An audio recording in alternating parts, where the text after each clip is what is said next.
Nigeria's rising debt profile has continued to be a subject of conversation as the country battles to generate more revenue to offset what is owing.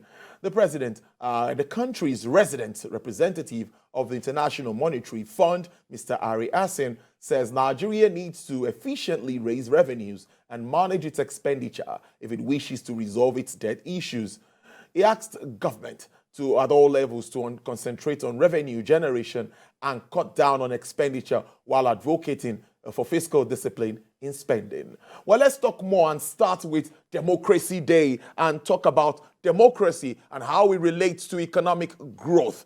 I'm being joined live via Zoom by the Chairman, Accounting, Education, Research Services, Mrs. Morenike Babinton-Ashaye. Thank you so much. It's good to have you on the program this afternoon. I'm happy to be with you. Yes, let's start with Democracy Day, of course. And you know more than people like us who know, obviously. Now, let's start with the impact of politics in your thoughts on our business and economic environment. Now, what will you tell us what really are the positives of democracy to our economic growth? Well, that may be very hard to actually say we have some we have some positives as far as political interference is concerned. You know, in any democracy, what guides that democracy is the instrument which is called the Constitution. And the Constitution that was fostered on us was not the one that could enable everybody to actually participate in the economic activities. Even before we received the Constitution, a lot of economic activities have actually been in the hands of very few, even though the Constitution says that there will be no monopoly. But over the years, we have been able to improve on our agricultural activities. Although we cannot say we are self-sufficient, because we still import a lot of things, even food items, we still import a lot of food items. But when you look at how politics is being played in our country today, you find that it does not give positive effect on our economic activity. Why do I say that? If you want to see that any economy is growing, you see it in the people, you see it in the employment, you see it in organized private sectors. Since 1999 to date, we have seen a lot of companies that have moved out of Nigeria. We have seen a lot of companies that have actually, closed down because of certain political policies. And you also understand the exclusive list that is guiding our economic activity, whereby it is the national government, the federal government, that had almost maybe about 68, if not over 68, of all the legislative exclusive list. So this have actually impacted negatively, because we have our economy in the hands of very few people. And as such, it's difficult to say that it has, our politics has actually impacted positively. Even though economists will say, oh, we have 3.1 or 3.6% growth in 2021. But practically, you want to see that growth in the people, in the citizens, in companies, in organizations. It's a beautiful way to start the conversation. Let's move it now to issues around debt. of course, owed by states and federal government, and of course, successive governments have continued to hit debts. And one way or the other, it's been on the high side. As of today, about 46 trillion naira. If we are not adding the ways and means, that's about 20-something trillion naira. That takes us to about 70-something trillion naira. This is scary at the moment. And I would ask you, what can President Tinubu do differently at this time? Well, I think President Tinubu will have to take a bold step, in the sense that I will suggest that from 1999 to 2023, before he took over power, he should ensure that we have a committee that we look at each administration's debt, and we go into each administration and see what happened. Because it will be unfair, it will be democratic injustice for you to ask citizens to bear pains for what they did not even enjoy. So if all these loans that Nigeria took for one project or the other have been actually, maybe resources have been embezzled, or the money has been stolen, or the money is in the hands of few people, then we have to take time off. We cannot carry this kind of loans, 77 trillion. We cannot carry it over. It's too much of a burden for Nigerians, because we've been suffering. We've been suffering for a long time. We cannot now add that 77 trillion to the burden we've been carrying. So I will advise that President Tinubu should have a committee of trusted people, so that we can analyze where this money, where these loans have gone. The loans, are they in the hands of individuals? Are they in the hands of companies? Are they in the hands of those who are used as a gateway to launder the resources? These are issues that we cannot just take lightly. We have been, I think it was Sarah that said that in 2016, about $2.1 billion was missing. And this was Auditor General's report. In 2019, about 3.1 trillion naira was missing. These were money that were allocated for payment of the fuel subsidy. It has been allocated, it is there, but it was missing. So and apart from that, we've been hearing of, stolen money here and there and so on. So I think we have to renegotiate with those that we are that are the lenders. We have to have time, like 3 months, to really check and confirm what Nigeria actually owes and what is in the hands of few people. I don't think we should make it probably a case, or we just want the government those money and let them release it quietly. If they don't want any problem, they should release it quietly, and then we use it to repay. Also, before we were given this democracy, this our second, as the president referred to it, as our second independence. Our commonwealth is actually in the hands of few people, and they are still controlling the commonwealth up to today. So maybe it is time for us to make sure that we withdraw the commonwealth, so that the commonwealth can be common to everybody.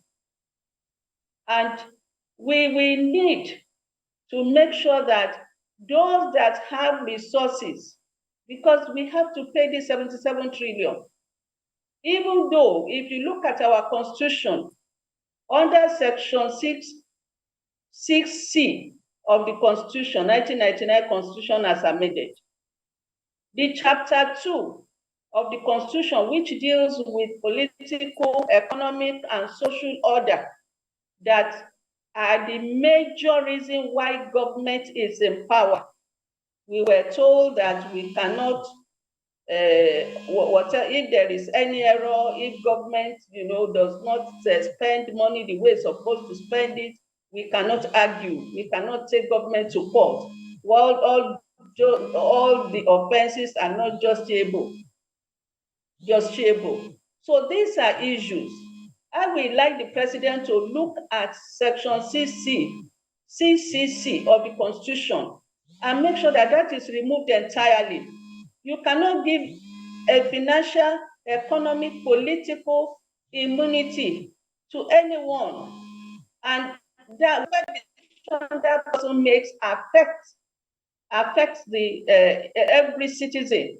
And then you say that we cannot take them to court. We cannot raise questions. If you remember, when EFCC wanted to probe also the former governor of Benue State, that was the section that was quoted by the lawyer, and EFCC couldn't do anything. We cannot continue with that. Our legislators should have actually removed that. So for me, President Tinubu will have to ensure that a committee is set up immediately. And within 3 months, they must make sure that wherever our money is, whether inside Nigeria or outside Nigeria, let them bring the money together to pay the loan. It is democratic injustice for any government to ask Nigeria to bear the pain when they have not enjoyed anything. Of course, one way or the other, have continued to control the globe with their predictions and counter-predictions, particularly since the COVID-19 saga, where we are yet to get back to, in some countries, yet to get back to pre-COVID levels. Now, I'm saying that how will these decisions help shape President Tinubu's moves with governance? One of it, the World Bank has always said, is remove subsidy and, review taxes and all of this. And we take some of this, other countries also do that. So how do you think all of this will shape governance moving on? Actually, it's unfortunate that despite the fact that IMF, World Bank are there to guide, to advise and guide economic activities, since they've been in this country, since they've been with us, I haven't seen any improvement. All the SDGs, where can we say Nigeria has passed any? Where can we say that the citizens have actually felt anything? So for me, if I were the president of Nigeria, I will ask IMF and World Bank to give Nigeria a breathing space, maybe for 1 year, so that the president can organize things. Because this, you see, when IMF and World Bank give you loan, you can lose your political freedom, you can lose your economic freedom, you can lose your social freedom. And this is what has been happening to Nigeria. If you recollect, the Minister of Agri once said that over 35 years, IMF has been asking Nigeria to devalue its currency. Now, where are we today? Even Benin Republic currency is stronger than Nigerian currency. And if you look at the activity of IMF and World Bank, I believe that if you knew that an administration is corrupt, an administration has not done anything to improve the standard of living of the people, an administration during its tenure, there has been increase in the rate of poverty, and you are still granting loan. granting loan. Don't forget, of course, that in this world, there is modern colonization. And modern colonization is through loans. Once the big economy is able to give you loans, they control you. And that is what IMF and World Bank are there for, unfortunately. But many people do not know. So it is better for you to control your financial economic activities within, rather than asking IMF or World Bank to give you loan.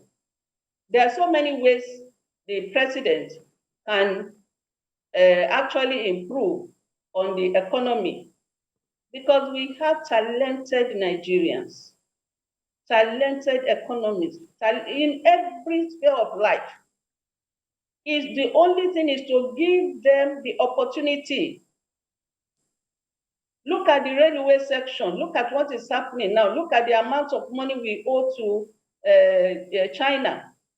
We have experts that have worked even outside the country in the railway, in the transportation sector, but they were not given the opportunity.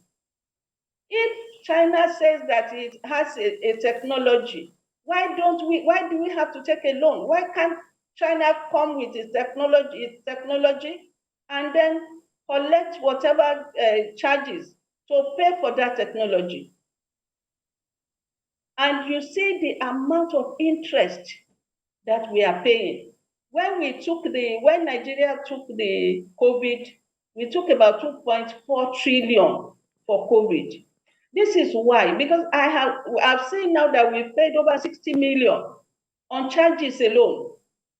When we took that loan, unfortunately, our government was telling us it's as if it is free.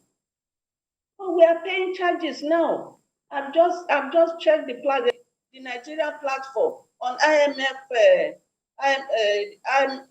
website. We are paying a lot of charges that could have helped us in the economy, that could have helped us in education, that could have helped us in health.